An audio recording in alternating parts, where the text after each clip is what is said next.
Not every gaming PC has to be tuned 100% for the min-max priced performance. Sometimes we can do whatever we want. Instead of chasing the internet's approval to make sure you buy the unanimously agreed upon parts, sometimes, or honestly most times, it's better to pick parts based on your own personal preferences. This build here is exactly how I would build a $1,500 system here in early 2026, and I'm gonna walk you through exactly why these parts are great for me, but also explain how they may be a little off meta and show examples of what other people would do differently. I'm also, of course, gonna show you the benchmarking run, and links to everything you need are down in the description. And real quickly, if you're new around here, my name is Zach, and showing you how to build gaming PCs like this is what I'm all about. I have a ton of very easy to copy build guide videos, we offer loads of free PC building help on my website, and we even sell pre-builts if that's your jam. I'm not trying to sway you one way or another, I just wanna show you all of the options like this gaming PC that's perfectly tuned for me.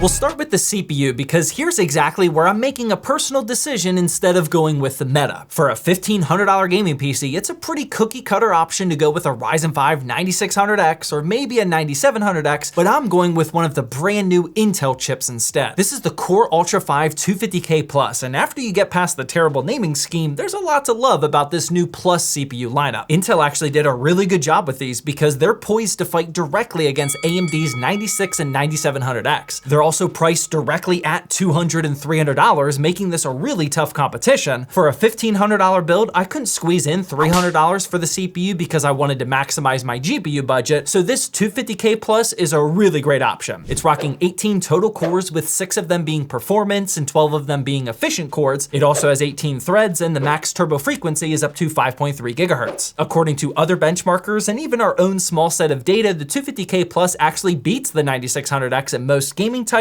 but it also smokes it in productivity tasks. I'm also somebody that uses their gaming PC for both work and play, so this is the exact type of feature that I would want in my own build. I'm also just a fan of rooting for the underdog because I don't like living in a PC building world where we all just have to blindly recommend Ryzen. Ryzen has been amazing over the last few years, but I'd love to have solid options from multiple manufacturers. I want the tough choice. Now, don't get me wrong, I don't think Intel is instantly back in the conversation. I think for most people, you should go with a 9600X, but for right now, Intel is more of the fun choice for me. There's two main reasons why I'd recommend a 9600X instead, and the first one is socket lifespan. We all know how long AM4 lasted and how it's still going. AM5 looks like it's continuing down that same path, but Intel isn't remotely competitive in this realm just yet. After these Plus CPUs, they're more than likely launching the next generation on a completely different socket. That means if you want to upgrade later, you're gonna have to buy a whole new motherboard. The other reason I like the 9600X more is because AMD and Ryzen products have earned my trust over the last decade. Intel had a major malfunction with their 13th and 14th gen CPUs, and something like that could happen to these new CPUs as well. I want to see a long and steady track record again from Intel before I just start blindly recommending them. That's why this is more of a choice for me and not something that I would recommend for most people. Let's move along here though, because that was a ton of information for just one part choice. The next one we have is what's going to be keeping the 250K Plus cool, and this was honestly a gamble when I first selected it. This is the brand new ID Cooling SE214XT version 2, and a $19 cooler isn't exactly what most people are doing with these new Intel CPUs. I haven't seen a whole lot of data, but a lot of people are concerned by how hot they've been getting, so I didn't know when I chose this if it would be good enough or not. This is the new version of the legendary 214XT, and I love the aesthetic uplift it got, but more importantly, it did actually do its job, and quite well actually, with the 250K Plus underneath it. Here's Arc Raiders running and the CPU temp is barely tapping 60 degrees. Here's Baldur's Gate 3, which uses a little more CPU and it's still hanging out in the low 60s. The highest I saw it get was around 70 in Battlefield 6. I honestly love this CPU cooler now and so happy that it got an update. It looks super clean, it performs great, and it's less than 20 bucks. After that, we have the motherboard, and I'm not gonna lie, I'm not even familiar with the Intel chipset numbers at this point. This is the ASRock B860 Pro-A, and I didn't even realize until until after I bought it that this is definitely on the more budget end of boards, I think. Don't get me wrong, it got the job done, but it's a pretty lightweight and cheap feeling motherboard. There's also no built-in Wi-Fi, which isn't a huge deal, but something I definitely would prefer for a personal system. It looks good, but this wasn't my best pick. Neither was the RAM, but during Ramageddon, you gotta do what you gotta do. Yes, this is indeed a Crucial DDR5 kit, and we all hate Crucial for them abandoning the consumer market, but I bought this used on eBay a while ago, so please cut me some slack. I definitely did not give Crucial my own money here, and instead bought it secondhand off somebody else. It was actually a pretty solid deal because this is a 32 gig 6000 megahertz kit with a CL rating of 36, not too shabby for $250. I know that price is still absolutely terrible, but in early 2026, especially for a very clean, minimal all-black kit, that's not too bad. And this is yet another personal choice because I decided to go with used RAM in a $1,500 build. Not everybody spending $1,500 on a gaming PC would be willing to consider any used component. That's certainly enough money to go with all brand new parts that would have a warranty and a guarantee that they work, but going used was the difference of me getting the GPU I wanted versus having to accept a pretty big downgrade. More on that later. Next up, we have the SSD, and this is a Patriot P400 Lite 1TB Gen 4 NVMe. I grabbed this for $132 brand new off Newegg, and there's honestly nothing special about it other than the price. The SSD market is in complete shambles right now, so I'm still just buying whatever the best deal is. I would have loved to get a 2TB, especially in this nice of a build, but that would eat up too much of my budget, so we gotta settle for one. This isn't hitting any sort of speed records, but it's still a Gen 4 NVMe, which is plenty fast enough, and I haven't had any reliability problems with these over the past few months of buying them. After that, we have the power supply, and I grabbed this MSI Mag A750GL for $75 brand new on Newegg. I paid a little bit more money than I needed to because I just wanted to get the full modular design. Again, that's a personal preference. This one's pretty solid though, being tier B, ATX 3.1, and PCIe 5.1. It honestly usually sits closer to $100, so I just took advantage of a good sale price and sniped it down to $75 based on value. I'm not plugging in any cable extensions because for one, I already am slightly over budget, but I also was just aiming for an all black and stealthy build, so the stock cables are perfectly fine. And speaking of the all black and stealthy look, this case was the main inspiration behind that. It's the new Fractal Design North Momentum, and I've been dying to put parts inside of here ever since it was announced. The Fractal North is already such a recognizable case these days, but this is not only the all black version, it's also slightly tweaked and upgraded a bit. It now has 3 pre-installed 120mm fans up at the front. There's a few other tweaks, but I'm gonna be honest, this was purely an aesthetic choice for me personally. I'm in love with the all black wood slats, and it's just the definition of a sneaky build. There are 2 downsides of it, however, one more important than the other. The first one is that it doesn't come pre-installed with a rear fan,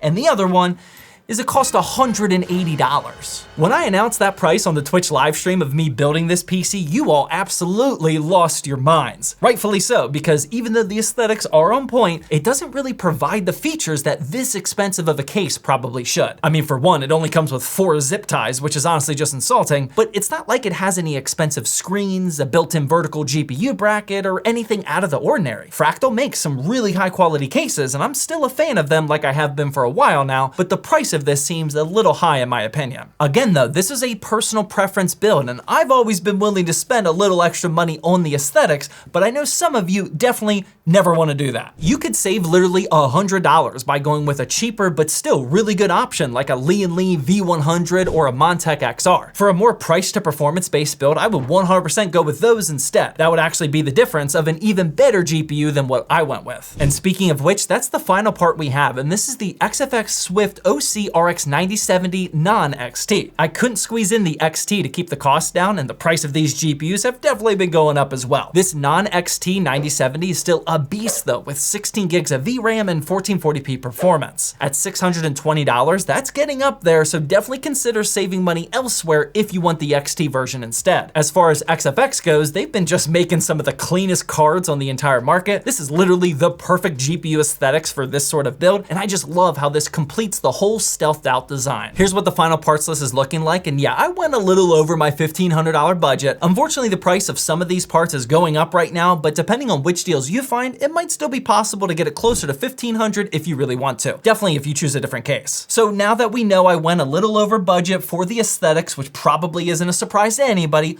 what level of performance does $1,500 or close to $1,600 get me? We'll start with running Battlefield 6, which is basically the only shooter I've been playing lately. Here we have the settings at 1440p 1440p high, and it cranked out a super solid 151 average FPS. You can also see the GPU in the mid 60s and CPU towards 70, great temperatures. Next up, there's Helldivers 2, and we actually cranked the settings up to 1440p Ultra and still got 100 FPS. This is exactly how I want the game to look when I'm busy spreading some freedom and democracy. In Fortnite, using 1440p Pro settings, we got 336 FPS. Arc Raiders got 137 FPS and 1440p high, and here's Cyberpunk getting punched up to Ultra settings with 121 FPS. Here's the full results of the games that we tested, which all look really good, but if you want to see the extended benchmarking run with longer gameplay clips, the video for that was just posted on the ZTT Extras channel. I'm actually thinking about making this a work PC, maybe for one of my editors once we move down to Houston, which is very soon. Our upload schedule might get a little funky, by the way, just as a heads up, but yeah, this will make for a great video editing PC. Honestly, I'm very happy with how this one turned out, even though you definitely could beat the price to performance on it. Going off meta is 100% acceptable in the world of PC building, because remember, we can do whatever we want. If what you want is meta though, then here's a build guide that I would watch next.